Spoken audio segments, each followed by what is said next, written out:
안녕하세요. 어렵고 까다로운 보험을 속 시원하게 알려드리는 셀리 언니예요. 요즘 MG손해보험 때문에 난리죠. MG손해보험을 메리츠화재에서 인수한다더라. 그랬다가 다시 청산한다더라. 청산하면 계약이 다 유지가 안 될 수도 있다더라.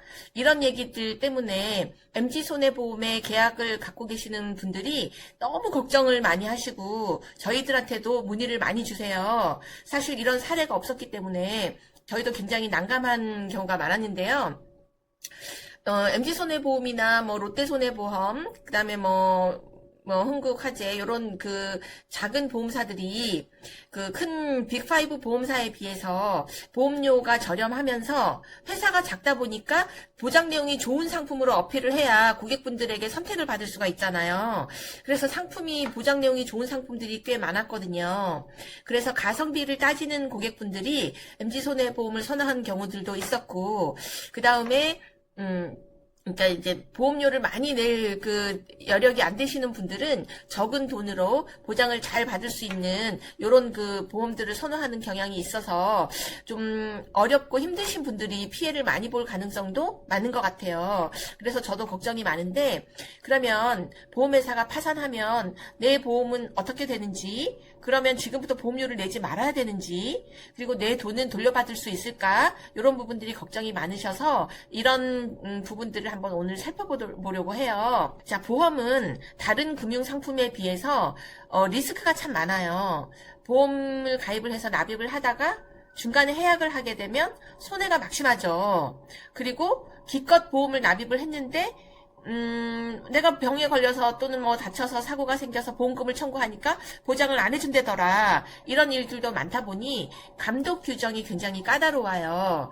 그래서 금융감독원이 수시로 보험사의 재무 상태를 점검을 하거든요. 그래서 점검을 하다가 이 회사는 보험금을 지급할 수 없는 상태가 될 수도 있겠다 라고 판단이 되면 금융당국이 관리를 하게 되죠. 그래서 지급 비율을 높여라. 이렇게 계속 촉구를 하다가 이게 개선되지 않으면 매각을 할 수 있는 방법을 이제 찾게 되죠. 그래서 좀 상위 금융사들이 직접 이 하위 보험사를 인수해서 또는 상황이 어려운 보험사를 인수해서 직원들 고용도 승계하고 그리고 계약도 유지를 해서 고객 서비스를 제대로 받으실 수 있도록 그렇게 하는 경우들이 있는데, 이렇게 다른 기업으로 인수 합병이 되면 가장 좋은 경우죠. 그렇게 되면 계약도 그대로 유지가 되고 고객들이 보장도 그대로 다 받으실 수 있는, 그리고 직원들도 안정적으로 고용이 승계되는 이런 경우가 가장 좋은 사례라고 볼 수가 있는데, 만약에 그렇게 적당한 인수처를 찾아서 인수할 수가 없게 되면 파산 절차를 개시하게 되죠. 그러면 이제 법원이 개입을 해서 파산 선고를 내리게 되고 파산 관제인이 지정이 되고 계약을 이전하거나 또는 청산을 하는 그런 과정들이 결정이 된다고 합니다. 그러면 그동안 다른 보험사들이 매각에 성공한 사례들이 있는지 한번 살펴볼 텐데요. 2017년도에 PCA 생명이 DGB 금융그룹으로 인수되는 그런 경우가 있었죠. 이렇게 다른 기업으로 인수가 되면 기존 계약은 그대로 유지가 되면서 고객분들은 그대로 보험료를 납입을 하면 나중에 보험 사고가 생기면 보장을 그대로 다 받으실 수가 있고 궁금한 사항이나 이런 서비스도 지속적으로 제공을 받을 수 있게 됩니다.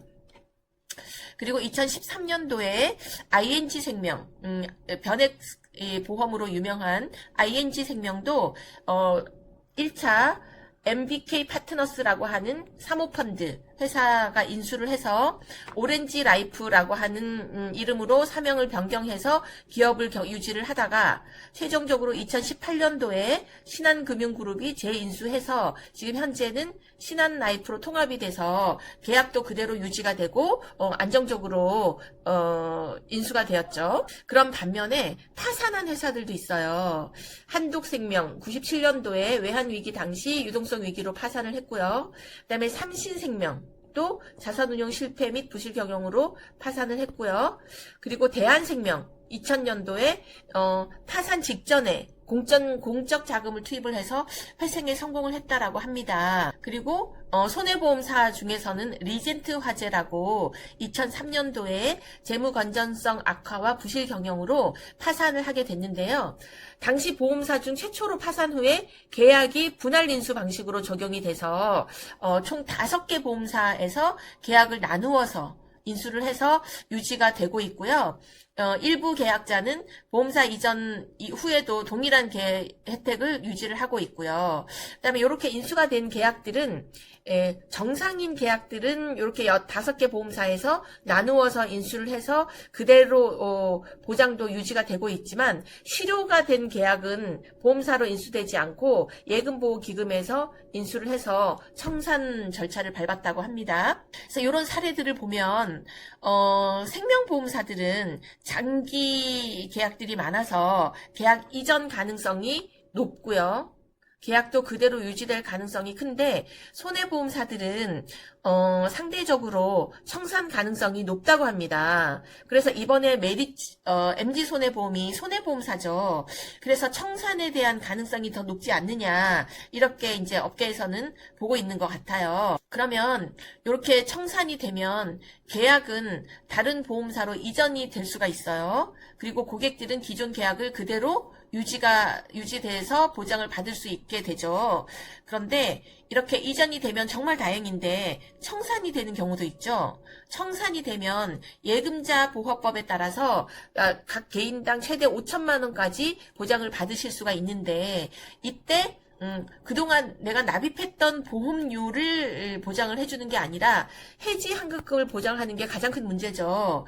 그리고 최근에는 해지 환급금이 있는 상품을 판매하는 게 아니라 해지 환급금이 없는 무해지 환급형이나 또는 저해지 환급형 상품들이 대부분을 차지하기 때문에 고객들의 피해가 정말 어마어마하게 클 걸로 예상이 되고 있죠. 그래서 고객분들의 걱정이 더 많은데 이렇게 이제 청산이 결정이 되면 보험사에서는 채권자들에게 배당을 진행을 하고 계약자 보호 기금에서 이제 그 예급자 보험법 적용에 따라서 해지 환급금 기준으로 개인당 5천만 원 한도까지 보상을 해주고 그리고 채무를 다 변제한 이후에도 자산이 좀 남아 있다라고 하면 5천만 원 초과되는 부분에 대해서도 더 보상을 받을 수 있기는 해요. 그런데 그런 경우는 많지 않을 것 같죠. 그래서 고객분들이 걱정이 많으신데 일단 제 생각에는 이건 이제 어떤 정해진 그런 게 아니라 이 보험은 다른 금융상품에 비해서 이 어렵고 힘든 그런 국민들에게 아프고 어렵고 힘든 상황에서 병을 치료하고 또 새롭게 생활할 수 있는 그런 절차를 마련해 주기 위해서 만들어진 상품이 보험이다 보니까 이게 그대로 청산된다라고 하면 고객분들의 민원이 어마무시하게 많겠죠. 다행히 건강하셔서 다른 보험사로 계약을 다시 하실 수 있는 분들은 크게 문제가 없을 수 있겠지만 그동안 보험 가입을 하고 보험금을 청구하거나 또는 병이 있어서 더 이상 보험을 가입할 수 없는 그런 분들 같은 경우에는 이 보험이 유지가 되지 않으면 더 이상 본인이 아프거나 다쳤을 때 보상을 받을 수 있는 방법이 없기 때문에 이런 부분에 대해서 아마 이 금융당국도 고민을 굉장히 많이 할 거라고 생각이 됩니다. 그래서 계약자분들은 일단 보험회사가 부실한지 이 여부를 가끔 뉴스나 이런 걸 통해서 확인을 한번 해보시면 좋으실 것 같은데 그렇게 하기는 쉽지 않죠.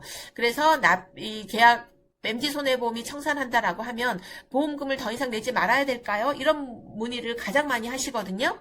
그런데 앞에 리젠트 화재 계약 이전 사태를 보면 정상 계약은 다른 보험사로 이렇게 나누어서 인수가 됐어요. 그런데 실효권에 대해서는 인수가 되지 않은 사례가 있었거든요. 그래서 더 이상 보험료를 납입하지 않아야 되나? 이런 부분은 좀 더 신중히 검토를 하셔서 나중에 계약이 이전이 돼서 보장을 잘 받으실 수 있는 방법을 검토를 해보셔야 될 것 같고요. 그 다음에 이제 이런 부분들을 법적으로 대응할 수 있는지 여러분들이 혼자서 하기는 어렵잖아요. 그래서 계약자분들이 이 집단 소송도 검토를 해보시는 것 같아요. 그래서 그런 부분들도 신중히 대응할 수 있도록 준비를 하시면 좋으실 것 같고요. 예금자 보호 한도 초과 시에도 초과 해소 가능성도 좀 검토를 해보셔서 집단 소송, 법적 대응 이런 방법들을 찾아보셔야 될 것 같아요. 어쨌든 내 돈은 내가 스스로 노력을 해서 찾는 방법밖에 없다. 누가 나라에서 찾아주지 않는다. 물론 나라에서는 국민의 최저 생활을 보장해야 되기 때문에 보험이 유지될 수 있도록 최대한 노력을 할 거라고 예상은 합니다. 그런데 그렇지 못한 상황도 검토를 해보셔야 되기 때문에 고객분들도 너무 섣불리 보험료를 납입을 중지한다거나 이런 부분들은 신중히 대응을 하셔야 될 것 같아요. 그래서 앞으로 지금 이렇게 청산돼서 계약이 청산된 사례는 없었기 때문에 저희들도 굉장히 난감한 경우가 많은데 앞으로 보험 가입을 하거나 그럴 때 보험사가 튼튼한지 이런 것들도 생각을 해보셔야 될 것 같아요. 자, 그러면 오늘은 이렇게 보험사가 파산을 하면 어떤 일이 생기는지에 대해서 한번 살펴봤습니다. 그래서 많은 도움이 되셨기를 바랄게요.